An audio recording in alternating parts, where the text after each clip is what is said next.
Magandang hapon po. Kami po ang Group 2. Ako po si Skylar M.S. Garcia bilang si Melchora Aquino. Ako si Rod Mena Yashua R. Villamor at ako ay narrator.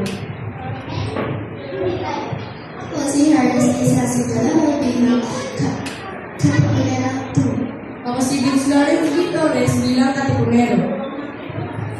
Ipapakita namin po ang buhay ni Melchora Aquino. Enjoy!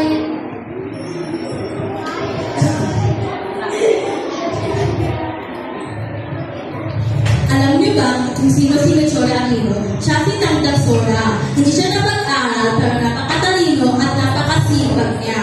Pinalaki niya ang 6 niyang anak sa pagtitinda.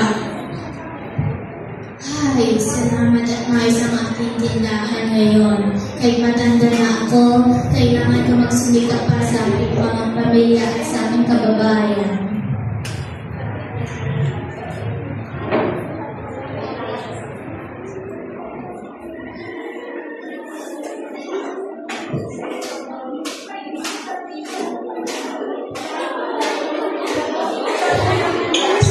Tulungan niyo po kami. Hinahamon po kami ng mga sundalong Kastila sa lupa.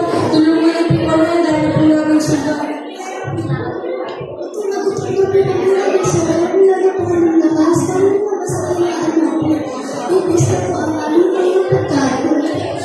Naku po mga munting bayani, huwag kayong matakot. Dala kayo dito sa aking tindahan ng makakain at mabutuin ng mga sugat.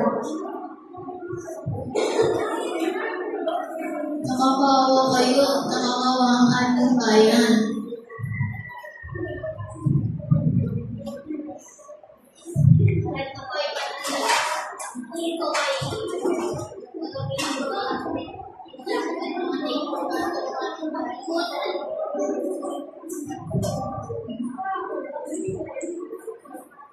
Kain mo kayo na mabuti at magpapalakas mo kayo.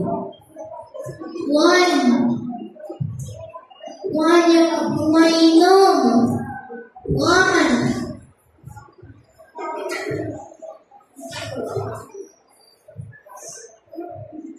Maraming salamat po, Nanay Sora. Kayo po ay ng revolusyon. Ilang taon na po kayo? Ako ay 80 taon ikaburang naligo. Mas na ulit tayo patay mo ng Pilipinas. Doon na simula ng pagkabayanihan ni Tangtang Sora. O kahit walang baril o itak, pinakita niya ang pagmamahal sa bayan ay walang pinipiling edad.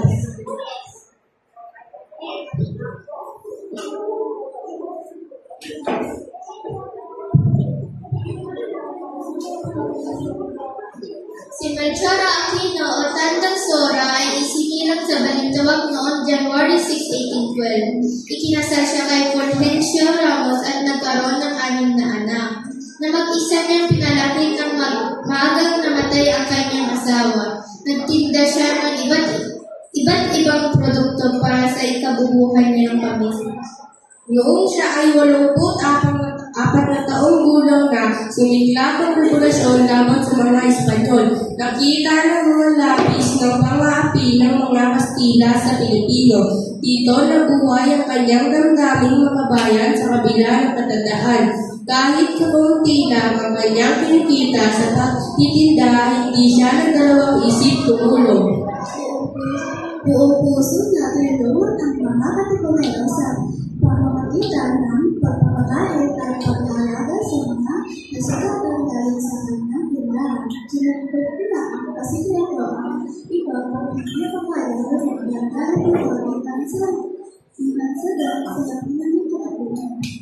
Dahil sa kanyang pagtulong, inaresto siya ng mga Espanyol at pinatapon sa buhang. Ngunit kailanman ay hindi niya pinakaluto ang kanyang mga kababayan.